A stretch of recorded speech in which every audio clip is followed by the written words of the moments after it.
พเจ้ามีความภาคภูมิใจและถือเป็นเกียรติอย่างสูงที่ได้รับมอบหมายจากท่านประธานกองประชุมให้ต่างหน้าคณะประจำสภาแห่งชาติมีคำเห็นต่อบทรายงานของศาลประชาชนสูงสุดและองค์การอัยการประชาชนสูงสุดในกองประชุมสมัยสามัญเทื่อที่10ของสภาแห่งชาติสุดเก่าในมือนี้ผ่านการรับฟังการรายงานของท่านประธานศาลประชาชนสูงสุดท่านหัวหน้าองค์การอัยการประชาชนสูงสุดและการติดตามกวดกาของคณะประจำสภาแห่งชาติบรรดากรรมการของสภาแห่งชาติและคณะสมาชิกสภาแห่งชาติประจำเขตเลือกตั้งต่างหน้าให้คณะประจำสภาแห่งชาติขอแสดงความย่องยอสมเสยต่อ2องค์การที่ได้เอาใจใส่จัดตั้งปฏิบัติหน้าที่เวียกงานตามพระราชบทบาทสิทธิและหน้าที่ตามที่กำหนดไว้ในกฎหมายด้วยความรับผิดชอบสูงโดยพื้นฐานคณะประจำสภาแห่งชาติเห็นดีเป็นเอกภาพต่อบทรายงานของ2องค์การแต่เพื่อเห็นให้บทรายงานดังกล่าวครบถ้วนสมบูรณ์คณะประจำสภาแห่งชาติขอมีบางคำเห็นเพิ่มเติมดังนี้รวมแมงหนึ่งต่อบทรายงานของศาลประชาชนสูงสุดข้อ1การปฏิบัติแผนการ5ปีและประจำปี2025ข้อ1น้อยการปฏิบัติแผนการ5ปี2021-2025คณะประจำสภาแห่งชาติแสดงความสมเสยและตีราคาสูงต่อศาลประชาชนสูงสุดที่ได้มีความพยายามนำพาชี้นำศาลประชาชนแต่ละขั้นจัดตั้งผันขยายมติกองประชุมใหญ่ครั้งที่11ของพรรคแผนพัฒนาเศรษฐกิจสังคมแห่งชาติครั้งที่9มติกองประชุมสภาแห่งชาติเกี่ยวกับแผนการเคลื่อนไหวงาน5ปี2021-2025และประจำปี2025ของศาลประชาชนด้วยความเป็นเจ้าการและมีผลสำเร็จหลายด้านเป็นต้นการพัฒนาแบบแผนและกลไกการดำเนินคดีการสร้างการพัฒนาบุคลากรการแต่งตั้งบรรจุซับซ้อนได้มีคุณภาพดีขึ้นระบบการจัดตั้งได้รับการพัฒนายับเข้าหาประชาชนได้สำเร็จการสร้างตั้งศาลปกครองการตัดสินพิพากษาคดีมีความโปร่งใสว่องไวถูกต้องและมีความยุติธรรมดีขึ้นตามลำดับสามารถแก้ไขคดีได้ 91.7% ลื่นคาดหมายกฎหมายและนิติกรรมใต้กฎหมายที่พัวพันถึงการจัดตั้งและการเคลื่อนศาลประชาชนได้รับการสร้างและปรับปรุงให้มีความถูกต้องสอดคล้องกับสภาพการพัฒนาเศรษฐกิจสังคมเฮ็ดให้การเคลื่อนไหวเวียกงานของศาลประชาชนแต่ละขั้น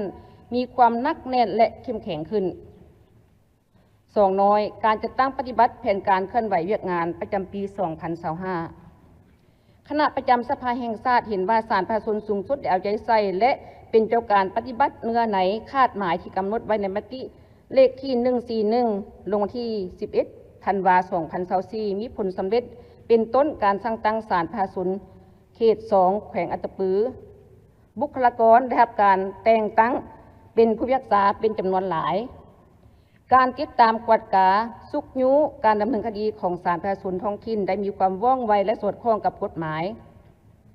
การสร้างและปรับปรุงนิติกรรม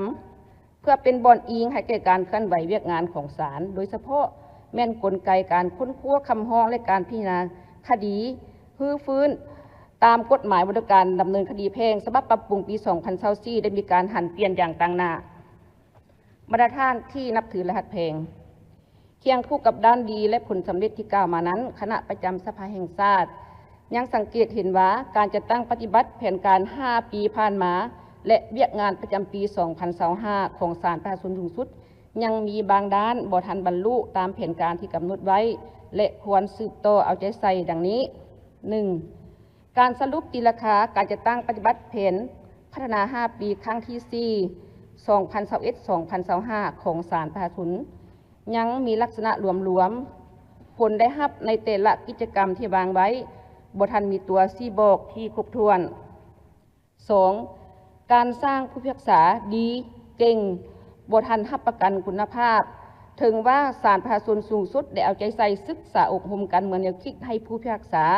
พนักงานราชการแต่การหันเปลี่ยนอย่างซักซ้าการบำรุงสร้างยกระดับความรู้ความสามารถด้านวิชาเฉพาะให้แก่ผู้พิพากษาและพนักงานของศาลประชาชนยังบ่ทันทั่วถึงผู้พิพากษาที่เป็นเชี่ยวชาญเป็นมืออาชีพเฉพาะด้านยังมีจำนวนจำกัดการติดตามกวดกาการประเมินการปฏิบัติหน้าที่เวียกงานของผู้พิพากษาและพนักงานของศาลประชาชนบ่ทันครบถ้วนและเข้มงวดตามหลักการจึงเฮ็ดให้การตัดสินพิพากษาคดีจำนวนหนึ่งบ่ทันรับประกันความโปร่งใสความยุติธรรมความถูกต้องตามกฎหมายและความเป็นจริงเฮ็ดให้คำตัดสินของศาลที่ใช้ได้อย่างเด็ดขาดแต่บ่สามารถจัดตั้งปฏิบัติได้มีจำนวนหลวงหลายพาให้มีห่างเสียงของสังคมต่อปัญหาจรรยาบรรณจริยธรรมในการปฏิบัติหน้าที่เวียกงานของผู้พิพากษาก็คือศาลประชาชนขั้นต่างๆ 3. กงจักการจัดตั้งของศาลประชาชนถึงว่าได้มีการปรับปรุงแต่อิงใส่ความเพียงห้องต้องการของสังคมเป็นต้นการขยายการจัดตั้งของศาลเขตการสร้างหน่วยงานของศาลเขตประจำเมืองให้ยับเข้าหาประชาชนและการสร้างตั้งคณะศาลเด็กบ่ทันบรรลุตามแผนการที่กำหนดไว้ 4. การกวดกาการดำเนินคดีของศาลแต่ละขั้นยังบ่ทันได้เฮ็ดได้ดีคำตัดสินจำนวนหนึ่งยังมีเนื้อในบ่ทันจะแจ้งข้อขัดแย้งเดียวกันมีทางดำเนินเป็นคดีอาญาและคดีแพ่งที่มีเนื้อในขัดกันบางกรณีทางอาญากำลังดำเนินอยู่ซึ่งมีผลต่อการดำเนินทางแพ่งแต่ทางแพ่งพัดเร่งตัดสินและปฏิบัติก่อนการพิจารณาคดีของศาลประชาชนสูงสุดที่เฮ็ดบทบาทพิพากษาคดีเป็นขั้นลบล้างและก็เฮ็ดพละบทบาทพิพากษาคดีเป็นขั้นฮือฟื้นยังเห็นว่าบางกรณีการพิจารณาคดีในคู่กรณีเดียวกันข้อขัดแย้งเดียวกันแต่พิพากษาบ่เอกภาพกันซึ่งมีบางคดีมีคำตัดสินคำพิพากษาถึง13ครั้งนำไส้ผู้พิพากษา39ท่านพาให้การดำเนินคดีลบไปลบมาหลายเทื่อแก้ยาเวลาบ่เป็นที่สิ้นสุดเหตุให้ประชาชนอับประโยชน์ 5. การโฆษณาเผยแพร่เสื่อมซึมบรรดากฎหมายนิติกรรมที่เกี่ยวข้องกับการดำเนินคดีให้แก่ผู้พิพากษาและพนักงานของศาลยังบ่ทันลึกซึ้งและทั่วถึงข้อ 2. ทิศทางแผนการ5 ปี 2026 2030 และเวียกงานจุดสุมปี 2026 คณะประจำสภาแห่งชาติเห็นดีเป็นเอกภาพโดยพื้นฐานต่อทิศทางแผนการ5 ปี 2026 2030 ซึ่งกำหนด5แผนงาน23โครงการ77กิจกรรมที่จะนำเสนอต่อกองประชุมครั้งปฐมฤกษ์ของสภาแห่งชาติสุดที่10แต่เสนอให้ศาลประชาชนกวดกาคืนแผนงานโครงการกิจกรรมที่กำหนดไว้อยู่ในแผน5 ปีผ่านมาโดยเฉพาะแม่นเวียกที่บ่ทันสามารถจัดตั้งปฏิบัติได้และยังมีจักเวียกจักคาดหมายที่จะสืบต่อปฏิบัติเพื่อเป็นบ่อนอิงให้แก่การกำหนดทิศทางใน5 ปีต่อหน้าให้มีความถูกต้องทั้งสอดคล้องและเชื่อมสารเข้ากับแผนพัฒนาเศรษฐกิจสังคมแห่งชาติครั้งที่10และก็ให้เป็นแผนที่สามารถจัดตั้งปฏิบัติได้ตัวจริงสำหรับทิศทางแผนการเวียกงานชุดสุมปี 2026 คณะประจำสภาแห่งชาติขอแสดงความสมเสยและเป็นเอกภาพต่อการกำหนดคือดังกล่าวเพราะเป็นปีทำอิฐของการจัดตั้งปฏิบัติแผนการ5 ปี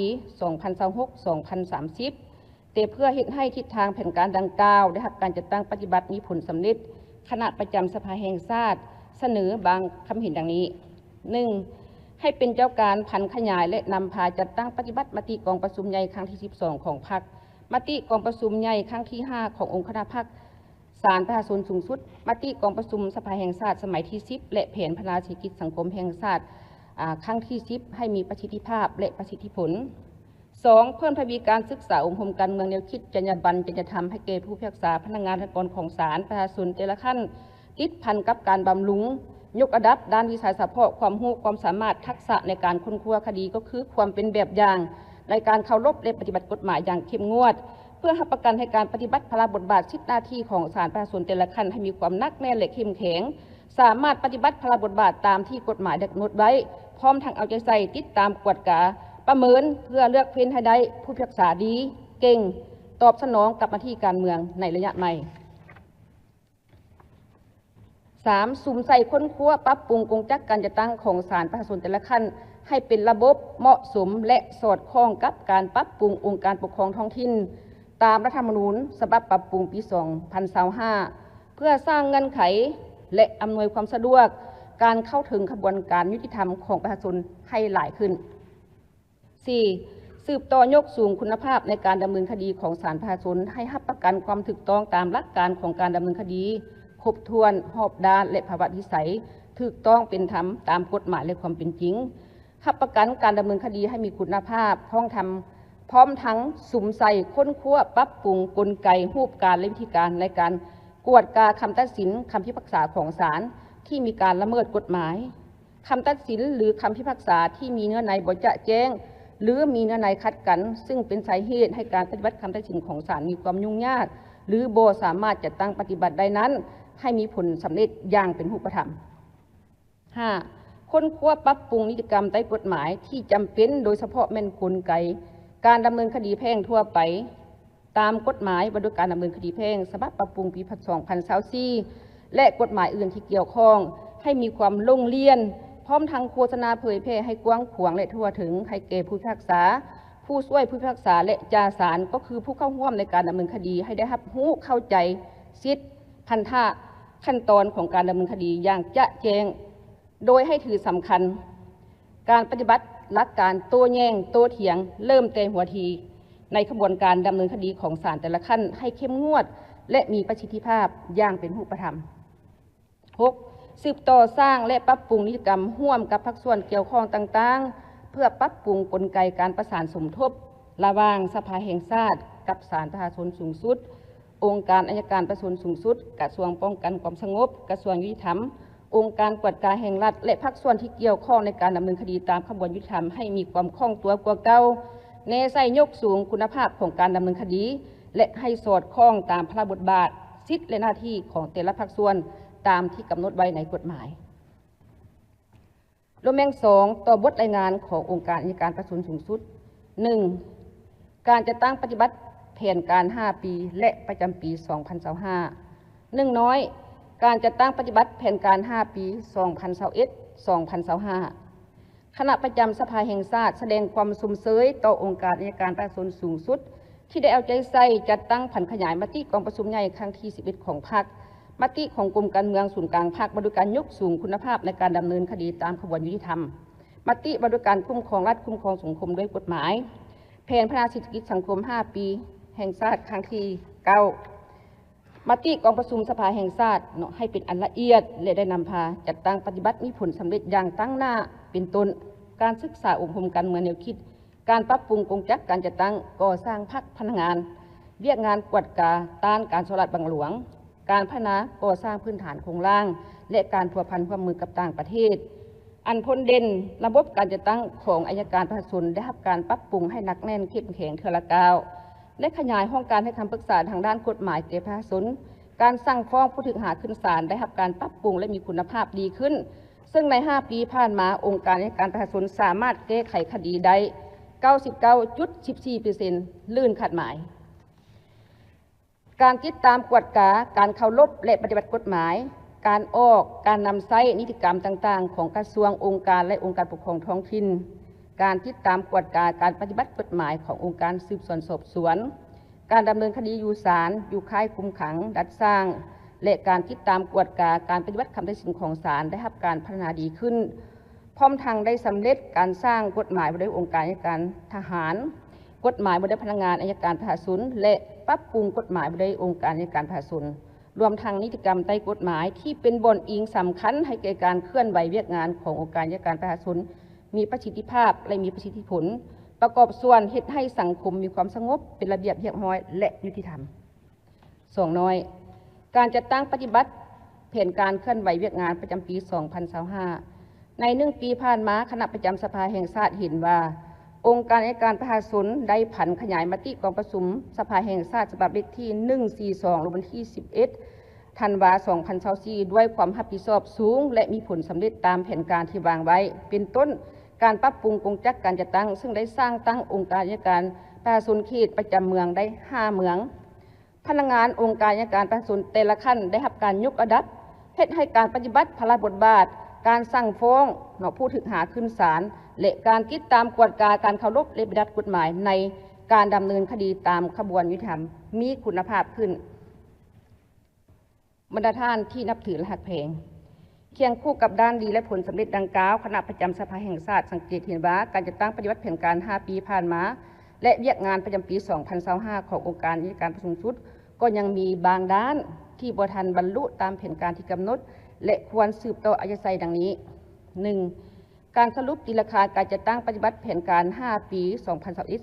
2021-2025 ยังบ่ทันละเอียดจะแจ้งและบ่ทันมีการประเมินอย่างเป็นระบบ 2. การศึกษาองค์หุมการเมืองแนวคิดต่อพนักงานบ่ทันลึกซึ้งและทั่วถึงเหตุให้พนักงานอัยการจำนวนหนึ่งด้านคุณธาตุการเมืองคุณสมบัติศีลธรรมปฏิบัติจรรยาบรรณจริยธรรมบ่ทันหนักแน่นอุดมการณ์ในการปกป้องกฎหมายความรับผิดชอบต่อหน้าที่เวียกงานและน้ำใจรับใช้ประชาชนบ่ทันสูงเท่าที่ควร 3. การติดตามกวดการเคารพและปฏิบัติกฎหมายของบรรดากระทรวงองค์การปกครองท้องถิ่นและพลเมืองยังบ่ทันลึกซึ้งทั่วถึงเหตุให้สติเคารพและปฏิบัติกฎหมายบ่ทันสูงปรากฏการย่อท้อและการละเมิดกฎหมายยังเกิดขึ้นหลายในสังคมการติดตามกวดความสอดคล้องของกฎหมายและการออกนิติกรรมต่างๆของบรรดาองค์การรัฐยังเฮ็ดบ่ทันได้เป็นปกติและต่อเนื่องซึ่งเป็นสาเหตุให้หลายมาตราของกฎหมายบ่ทันได้รับการจัดตั้งปฏิบัติหรือว่าจัดตั้งปฏิบัติบ่ทันมีความเป็นเอกภาพกัน 4. การค้นคว้าแก้ไขคดีและคำร้องจำนวนหนึ่งยังบ่ทันรับประกันหลักการรอบด้านครบถ้วนพระวิสัยถูกต้องตามกฎหมายและความเป็นจริงการสั่งฟ้องผู้ถูกหาบางกรณีบ่ทันรับประกันคุณภาพส่วนหลายยังอิงใส่ผลของการสืบสวนสอบสวนของเจ้าหน้าที่เฮ็ดให้ศาลประชาชนมีประเด็นส่งกลับให้กวดเก็บกำข้อมูลเพิ่มเติมเป็นสาเหตุที่ให้การดำเนินคดีลบไปลบมาหลายครั้งซักซ้าแก่ยาวและบ่เป็นที่สิ้นสุดก็เฮ็ดให้ประชาชนห้องทุกข์ไปหาหลายภาคส่วนแต่ก็มีห่างเสียงโจมว่าต่อความโปร่งใสในการดำเนินคดีตามขบวนยุติธรรม 5. การติดตามกวดขององค์การอัยการประชาชนต่อการดำเนินคดีของเจ้าหน้าที่องค์การสืบสวนสอบสวนยังบ่ทันเข้มงวดและเด็ดขาดเมื่อพบเห็นการละเมิดกฎหมายเป็นต้นการจับตัวการกักตัวการกักขังการปล่อยตัว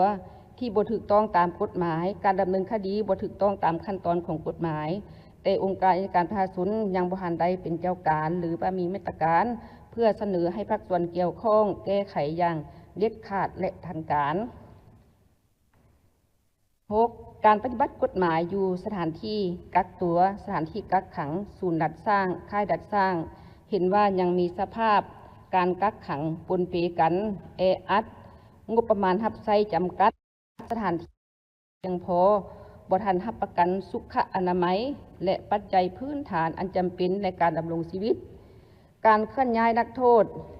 การสอบสวนหรือเก็บกำข้อมูลเพิ่มเติมของจำเลยที่ถูกคุมขังอยู่ค่ายคุมขังภาคยังพบความยุ่งยากการศึกษาอบรมการเมืองแนวคิดการให้คำปรึกษาและการฝึกอบรมวิชาชีพให้แก่นักโทษและผู้ถูกหายังเฮ็ดบ่ทันได้ดียังสืบต่อเป็นปัญหาที่คงค้างที่พวกเราบ่ทันแก้ไขได้อย่างขาดตัว 7. การติดตามกวดการปฏิบัติคำตัดสินของศาลบ่ทันได้ลงลึกวิเคราะห์วิจัยสาเหตุที่พาให้มีความยุ่งยากสับสนแก่ยาวเวลาปฏิบัติบ่ทันได้ลงลึกกวดความถูกต้องตามขั้นตอนของกฎหมายและระเบียบการที่กำหนดไว้เป็นต้นการตีราคาการประมูลขายการมอบทรัพย์การขึ้นบัญชีเต้าโฮมทรัพย์สินที่ศาลตัดสินฮิบเป็นของรัฐการปฏิบัติค่าเสียหายทางแพ่งการซื้อทรัพย์จากกองปฏิบัติคำตัดสินของศาลและเมื่อกวดเห็นมีการละเมิดกฎหมายแต่ก็ยังบ่ทันได้เสนอวิธีการแก้ไขร่วมกับภาคส่วนเกี่ยวข้องอย่างเด็ดขาด 8. กลไกประสานงานกับภาคส่วนเกี่ยวข้องโดยเฉพาะเป็น4ภาคส่วนดำเนินคดีตามขบวนยุติธรรมถึงว่าได้มีบทบันทึกร่วมกันแต่การจะตั้งปฏิบัติตัวจริงยังบ่ทันเข้มงวดและบางครั้งก็บ่ทันเป็นเอกภาพกันเท่าที่ควรเฮ็ดให้การดำเนินคดีที่ง่ายจำนวนหนึ่งบางทีก็กลายเป็นคดีที่มีความยุ่งยากซับซ้อน 2. ทิศทางแผนการ5ปี 2026-2030 และเวียกงานจุดสูงปี 2026 คณะประจำสภาแห่งชาติเห็นดีเป็นเอกภาพโดยพื้นฐานต่อทิศทางแผนการ 5 ปีขององค์การในการประสูงสุดที่กำหนด 6 แผนงาน27โครงการและ104 กิจกรรมซึ่งจะนำเสนอต่อกองประชุมครั้งปฐมฤกษ์ของสภาแห่งชาติสุดที่ 10แต่สังเกตเห็นว่าการกำหนดแผนการดังกล่าวได้มีแผนการโครงการและกิจกรรมหลายขึ้นกว่าเก่าจึงเสนอให้มีการทบทวนและสุ่มเทียบกับผลได้รับของการจัดตั้งปฏิบัติแผนการใน 5 ปีผ่านมาให้ละเอียดตื่มอีกเพื่อเป็นพื้นฐานให้แก่การวางแผนใน 5 ปีต่อหน้าให้เป็นแผนที่มีลักษณะวิทยาศาสตร์เสื่อมสารเข้ากับแผนพัฒนาเศรษฐกิจสังคมแห่งชาติครั้งที่ 10 ทั้งรับประกันให้มีความสอดคล้องระหว่างแผนเวียกแผนคุณแผนเงินและสามารถจัดตั้งปฏิบัติตัวจริงได้สำหรับทิศทางแผนการเวียกงานจุดสูงปี 2025 ขององค์การในการประชุมสุดโดยพื้นฐานคณะประจำสภาแห่งชาติแม่นเห็นดีเป็นเอกภาพแต่เพื่อเฮ็ดให้ทิศทางแผนงานดังกล่าวได้รับการจัดตั้งปฏิบัติมีผลสำเร็จคณะประจำสภาแห่งชาติเสนอบางทัศนะดังนี้ 1. ให้เป็นเจ้าการนำพาชี้นำการจัดตั้งผันขยายมติกองประชุมใหญ่ครั้งที่ 12 ของพรรคมติกองประชุมใหญ่องค์คณะพรรคขององค์การในการประชุมสุดสมัยที่ 6 มติกองประชุมสภาแห่งชาติสมัยสุดที่ 10 และแผนพัฒนาเศรษฐกิจสังคมแห่งชาติครั้งที่ 10 ให้เป็นทิศทางแผนการละเอียดและสืบต่อนำพาชี้นำองค์การอัยการประชาชนแต่ละขั้นจัดตั้งปฏิบัติให้มีประสิทธิภาพและประสิทธิผล 2. สืบต่อค้นคว้าปรับปรุงกงจักการจัดตั้งขององค์การอัยการประชาชนแต่ละขั้นที่ยังบ่ทันสำเร็จตามแผนการให้สอดคล้องกับการปรับปรุงกงจักขององค์การปกครองท้องถิ่นตามรัฐธรรมนูญที่ปรับปรุงปี 2025 เอาใจใส่บำรุงสร้างพนักงานอัยการประชาชนทางด้านคุณธาตุการเมืองคุณสมบัติศีลธรรมปฏิบัติจรรยาบรรณจริยธรรมความรู้ความสามารถให้มีคุณภาพสูงขึ้นเพื่อเฮ็ดให้การปฏิบัติหน้าที่เวียกงานมีความเข้มงวดเด็ดขาดพร้อมทั้งประเมินการปฏิบัติหน้าที่ของพนักงานอัยการประชาชนแต่ละขั้นตามคำขวัญ 3 มี 4 รับประกันให้มีคุณภาพและพร้อมเดียวกันนี้ก็ให้ทบทวนคืนการกำหนดตัวชี้วัดของคำขวัญดังกล่าวให้สอดคล้องกับพระบทบาทหน้าที่ขอบเขตสิทธิขององค์การอัยการในระยะใหม่ 3. เพิ่มทวีการสร้างความเข้มแข็งให้แก่พนักงานอัยการ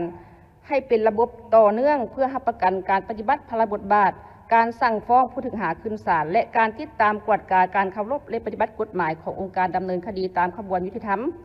ให้มีความถูกต้องตามกฎหมายสอดคล้องกับความเป็นจริงและรับประกันให้มีความยุติธรรมในสังคม 4. เอาใจใส่ติดตามกวดการปฏิบัติกฎหมายในสถานที่กักตัวสถานที่กักขังศูนย์ดัดสร้างค่ายดัดสร้างและรับประกันในการจับตัวกักตัว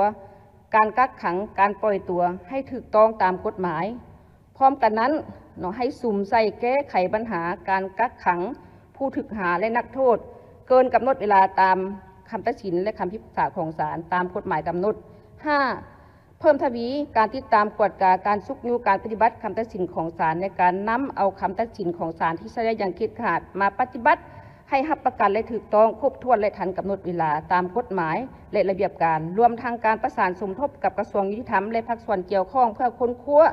สอบหาสาเหตุและมาตรการแก้ไขสภาพคำตัดสินของศาลที่ใช้ได้อย่างเด็ดขาดแต่บ่สามารถจัดตั้งปฏิบัติได้ที่คงค้างจำนวนหลวงหลายเพื่อแก้ไขปัญหาดังกล่าวให้เป็นรูปธรรมดีขึ้น 6. สืบต่อค้นคว้าปรับปรุงกลไกประสานงานกับภาคส่วนที่เกี่ยวข้องโดยเฉพาะ4ภาคส่วนในการดำเนินคดีตามขบวนยุติธรรมให้มีความนักแน่นกลมเกลียว